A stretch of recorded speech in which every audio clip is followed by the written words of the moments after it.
Good morning, all of you. Myself, Dr. Balbir Singh, Assistant Professor, Jain विश्व भारती संस्थान लाटनो। आज हम इस वीडियो के माध्यम से पॉलिटिकल साइंस के एक महत्वपूर्ण टॉपिक मार्क्सिज्म या यूँ कहें मार्क्सवाद के बारे में कुछ चर्चा करने का प्रयास करेंगे और इस अवधारणा के महत्वपूर्ण पहलुओं को स्पष्ट करेंगे। अनेक विचारधाराएं प्रचलित हैं जिनमें मार्क्सवाद भी एक महत्वपूर्ण विचारधारा प्रचलित है। जैसा कि हम जानते हैं, मार्क्सवाद विचारधारा विशेष रूप से पश्चिमी विचारक कार्ल मार्क्स से जुड़ी हुई है। कार्ल मार्क्स ने मार्क्सवादी विचारधारा में अनेक सिद्धांत प्रतिपादित किए हैं और हम यूँ कहें मार्क्स के जो सिद्धांत हैं उनको ही सामूहिक रूप से मार्क्सवाद के नाम से जाना जाता है। मार्क्सवादी विचारधारा राज्य और व्यक्ति दोनों को केंद्रित मानते हुए इनके आपसी संबंधों का अवलोकन करने का प्रयास करती है और राज्य की क्या भूमिका है, व्यक्ति के क्या अधिकार है और इन दोनों में किस प्रकार का समन्वय है, इसका अवलोकन मार्क्स ने किया है। आदर्शवादी विचारक, उदारवादी विचारक, लोकतांत्रिक समाजवादी विचारक या हम कहें ये विचारधाराएं राज्य की आवश्यकता को स्वीकार करती हैं और राज्य को महत्वपूर्ण संगठन के रूप में स्वीकार करती है और यूँ कहें राज्य को व्यक्ति के जीवन में आत्मनिर्भरता लाने हेतु आवश्यक मानती है। लेकिन मार्क्सवादी जो विचारधारा है उसका अलग संदर्भ है। वो राज्य के बारे में इन विचारधाराओं से अलग दृष्टिकोण प्रस्तुत करती है और इस विचारधारा में राज्य को एक यंत्र माना गया है जिसके माध्यम से शक्तिशाली वर्ग या हम यूँ कहें पूंजीपति वर्ग श्रमिक वर्ग का शोषण करता है और इससे पूर्ववर्ती जो समाज में वर्ग रहे उनमें भी राज्य एक शोषण का यंत्र ही माना गया है। तो इस प्रकार मार्क्सवाद में राज्य का विरोध किया गया है, राज्य का अंत करने पर बल दिया गया है। तो ये सारी बातें मार्क्स ने क्यों कही है? मार्क्स इतना उतावलापन क्यों है कि वो राज्य को समाप्त किए जाने की बात कहता है? उसके लिए उसने कई तर्क प्रस्तुत किए हैं, कई आधार प्रस्तुत किए हैं और ये मानना है कि समाज में विशेष रोल अर्थ का होता है, अर्थव्यवस्था का होता है, आर्थिक तत्व का होता है और जिसका भी आर्थिक तत्व पर आधिपत्य होता है वो समाज में प्रभावशाली वर्ग होता है और वो अन्य वर्गों का शोषण करने का प्रयास करता है। तो मार्क्स ने कहा है कि जब भी शक्तिशाली वर्ग शोषण की प्रवृत्ति अपनाता है तो राज्य को एक हथियार के रूप में प्रयुक्त करता है, एक औजार के रूप में, एक यंत्र के रूप में प्रयोग करता है। तो राज्य तो पूंजीपति के शोषण का यंत्र है, तो इसको समाप्त किया जाना चाहिए। इससे मजदूर वर्ग, श्रमिक वर्ग का शोषण होता है और राज्य का अंत करने पर उन्होंने जोर दिया है। इस हेतु उसने अपने ग्रंथों में साम्यवादी घोषणा पत्र में और दास कैपिटल में कुछ सिद्धांत प्रतिपादित किए हैं और उन सिद्धांतों का हम अवलोकन करें तो उनमें मार्क्स ने यही बात महत्वपूर्ण बतलाई है कि समाज में हमेशा जो वर्ग होते हैं उसमें आपस में वर्ग संघर्ष चलता रहता है और वर्ग संघर्ष के चलते एक वर्ग दूसरे वर्ग का विरोधी बन जाता है और एक वर्ग तो साधन संपन्न होता है, एक वर्ग साधन विहीन होता है और साधन संपन्न वर्ग हमेशा साधन विहीन वर्ग का शोषण करने का प्रयास करता है। अब राज्य का दायित्व तो ये बनता है कि वह शोषण विहीन वर्ग को शोषित होने से रोके, उसे बचाने का प्रयास करे और जो वर्ग शोषण कर रहा है उसके ऊपर प्रतिबंध लगाने का प्रयास करे।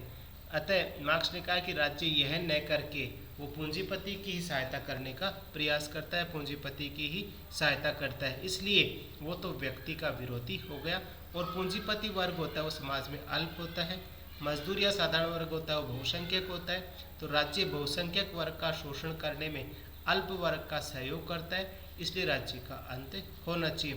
तो राज्य के बारे में मार्क्सवाद में अलग विचारधारा या अलग दृष्टिकोण प्रस्तुत किया गया है। इस हेतु मार्क्स ने 4 सिद्धांत भी प्रतिपादित किए हैं, जिन सिद्धांतों में हम द्वंद्वात्मक भौतिकवाद का सिद्धांत, इतिहास की भौतिकवादी व्याख्या या आर्थिक व्याख्या का सिद्धांत, अतिरिक्त मूल्य का सिद्धांत और वर्ग संघर्ष का सिद्धांत ले सकते हैं। ये 4 सिद्धांत मार्क्सवाद के नाम से जाने जाते हैं। द्वंद्वात्मक भौतिकवाद सिद्धांत जो मार्क्स का है, उसने उस सिद्धांत में मार्क्स ने यह बतलाने का प्रयास किया है कि समाज में हमेशा 2 वर्ग होते हैं और उनके बीच द्वंद्व चलता रहता है। एक वर्ग दूसरे वर्ग का शोषण करता है और ये द्वंद्व आर्थिक तत्व के कारण चलता है। ये शोषण की प्रवृत्ति आर्थिक तत्व के कारण बढ़ती रहती है। उसने 3 आधार भी माने हैं। हीगल के विचार का अनुसरण करते हुए उसने वाद, प्रतिवाद और संवाद की स्थिति मानी है और ये बतलाया है कि जब शक्तिशाली वर्ग कमजोर वर्ग का शोषण करता है और वह शोषण जब चरम अवस्था में पहुंच जाता है तो प्रतिवाद की स्थिति आ जाती है, क्रांति और आंदोलन की स्थिति आ जाती है और क्रांति और आंदोलन के पश्चात पुनः शोषण विहीन समाज की स्थापना होती है और समाज में सामान्य स्थिति आ जाती है। तो इस प्रकार एक द्वंद्वात्मक भौतिकवाद का सिद्धांत मार्क्स ने बतलाने का प्रयास किया है। और दूसरा जो सिद्धांत दिया है मार्क्स ने, वो अतिरिक्त मूल्य का सिद्धांत कहलाता है, इतिहास की भौतिकवादी व्याख्या का सिद्धांत कहलाता है। इतिहास की भौतिकवादी व्याख्या में उसने हमारे इतिहास का अवलोकन करने का प्रयास किया और इतिहास को 5 युगों में बांटा है। आदिम साम्यवादी युग, दास युग, सामंतवादी युग, पूंजीवादी युग और पुनः साम्यवादी युग। ये 5 बातें इन्होंने बतलाई है। आदिम साम्यवादी युग में तो मार्क्स के अनुसार न कोई शोषण है, न कोई अन्याय और अत्याचार है, समाज में सुव्यवस्था है और न ही समाज में कोई वर्ग है। उसके पश्चात मार्क्स का मानना है कि धीरे धीरे विकास होता है, प्रगति होती है, तो कुछ बुद्धिमान लोग अपने दैनिक जीवन के कार्य दूसरे व्यक्तियों से करवाते हैं और आदिम साम्यवादी युग का अंत हो जाता है। उसके स्थान पर दास युग की शुरुआत होती है और समाज में मालिक और दास 2 वर्ग उभर कर आते हैं और वहीं से वर्ग संघर्ष की स्थिति धीरे धीरे शुरू होती है। और जो आदिम साम्यवादी शांति व्यवस्था थी, अच्छी व्यवस्था थी, शोषण विहीन व्यवस्था थी और उसमें राज्य रूपी संस्था भी नहीं थी, तो उसमें मार्क्स ने माना है कि कोई शोषण नहीं था, अन्याय नहीं था, लेकिन धीरे धीरे शोषण की प्रवृत्तियां बढ़ने लगी और दास युग की शुरुआत हुई। फिर धीरे धीरे विकास हुआ, कृषि और कल कारखानों में वृद्धि हुई और समाज में कृषि का प्रभाव था, कृषि आय का मुख्य स्रोत था। तो 2 वर्ग बदले, उनका स्थान बदला और दास और स्वामी के स्थान पे 2 नए वर्ग समाज में उभर कर आए प्रभावशाली, एक सामंत युग और एक किसान युग। किसान का सामंत शोषण करता और उसके शोषण में राज्य उसकी सहायता करता। इस प्रकार ये युग भी शोषणकारी युग उसने माना है। फिर मार्क्स कहता है कि धीरे धीरे और प्रगति और विकास होता है, कल कारखाने अधिक लगते हैं और समाज में 2 दल प्रभावशाली स्थिति में आते हैं, एक पूंजीपति वर्ग और एक श्रमिक वर्ग। पूंजीपति वर्ग श्रमिक का अत्यधिक शोषण करना चाहता है और शोषण चरम अवस्था में पहुंच जाता है और फिर राज्य पूंजीपतियों का ही एक तरह से सपोर्ट करता है, श्रमिकों के शोषण में सहायता करता है और पूंजीपति वर्ग द्वारा उसको यंत्र के रूप में प्रयुक्त किया जाता है। अब मार्क्स कहता है कि अब शोषण चरम अवस्था में है और मार्क्स ने भविष्यवाणियाँ भी की, हालांकि वो भविष्यवाणियाँ सही नहीं हुई, लेकिन मार्क्स ने ऐसी भविष्यवाणियाँ भी कर डाली कि अब श्रमिक वर्ग एकजुट होकर पूंजीपतियों के खिलाफ क्रांति करे, आंदोलन करे और उन्होंने नारे भी दिए कि विश्व के मजदूर एक हो जाओ, अब आपके पास खोने के लिए बेड़ियों के अलावा कुछ नहीं है और प्राप्त करने के लिए सारा संसार पड़ा है। अर्थात उन्होंने कहा कि आप असहाय हो या हम ये कहें आप साधन विहीन हो, आपके पास केवल श्रम बेचने के अलावा कुछ नहीं है और यदि आप संघर्ष करोगे, पूंजीपति वर्ग का खात्मा करोगे, अंत करोगे, राज्य सूफी संस्था को उखाड़ फेंकोगे तो संपूर्ण अर्थव्यवस्था पे आपका आधिपत्य हो जाएगा। इसी कारण उन्होंने अपना ये नारा श्रमिकों में चेतना लाने के लिए अपनी ये उद्घोषणा या उद्घोष किया था। अब मार्क्स कहता है कि जब श्रमिक वर्ग पूंजीपति वर्ग के खिलाफ संगठित होगा तो एक दल उभर कर आएगा, सर्वहारा वर्ग या सर्वहारा दल, और वह दल एकजुट होकर क्रांति करेगा, आंदोलन करेगा और श्रमिक वर्ग के हाथ में राजनीतिक सत्ता, आर्थिक सत्ता आएगी और संपूर्ण राष्ट्र की अर्थव्यवस्था पे उनका आधिपत्य हो जाएगा और पूंजीपति वर्ग है वो अप्रभावी हो जाएगा। हम यूँ कहें वो भी एक तरह से समाहित हो जाएगा साधारण सर्वहारा वर्ग में और देश में एक ही वर्ग रहेगा, सर्वहारा वर्ग, उसका ही अधिनायकत्व रहेगा और उसी के हाथ में सत्ता रहेगी और राज्य रूपी संस्था को भी उखाड़ के फेंक दिया जाएगा। और ऐसी स्थिति आने पर समाज में कोई वर्ग नहीं होंगे, एक साम्यवादी सर्वहारा वर्ग का अधिनायकत्व होगा, उसके हाथ में संपूर्ण व्यवस्था, अर्थव्यवस्था, शासन सत्ता होगी और वह फिर प्रजा का कल्याण, समाज से शोषण का अंत करने के प्रयास करेगा और समाज में पुनः साम्यवादी युग आ जाएगा। जो प्राचीन काल में दास युग से पहले था आदिम साम्यवादी युग, पुनः समाज में साम्यवादी युग आएगा और समाज में शोषण का अंत होगा और एक ऐसा समाज होगा जिसमें वर्ग विहीन, राज्य विहीन और शोषण विहीन व्यवस्था होगी। और इस प्रकार मार्क्स ने इतिहास के अलग अलग चरणों के माध्यम से हमारे इस ऐतिहासिक स्थिति का अवलोकन करने का प्रयास किया और भविष्यवाणी भी की कि पूंजीवादी युग के बाद समाज की स्थिति, समाज का स्वरूप किस प्रकार का होगा। ये उसका सिद्धांत इतिहास की भौतिकवादी व्याख्या का सिद्धांत या इतिहास की आर्थिक व्याख्या का सिद्धांत जाना जाता है। तीसरा उनका जो सिद्धांत है अतिरिक्त मूल्य का सिद्धांत।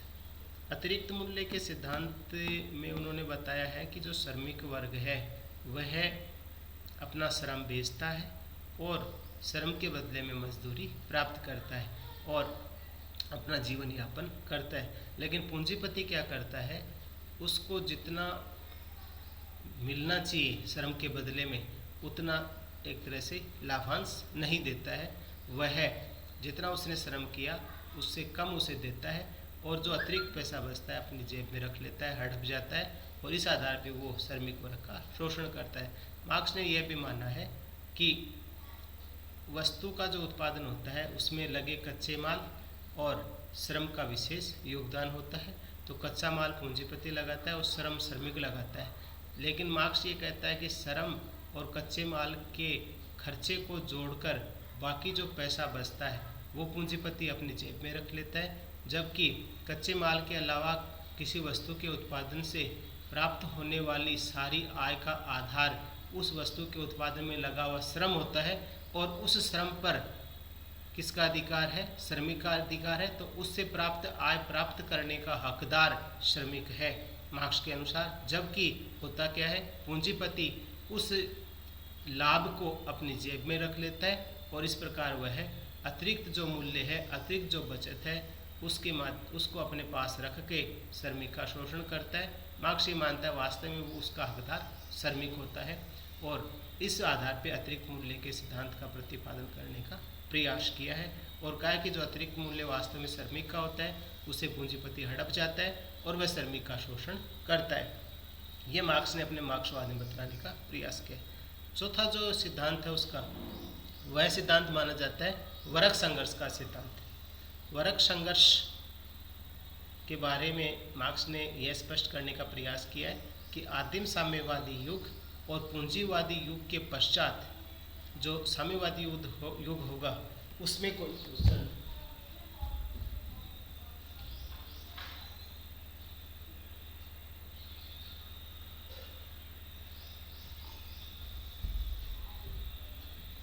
कोई शोषण नहीं होगा और बाकी के जो युग हैं उनमें शोषणकारी प्रवृत्तियां देखने को मिलती है।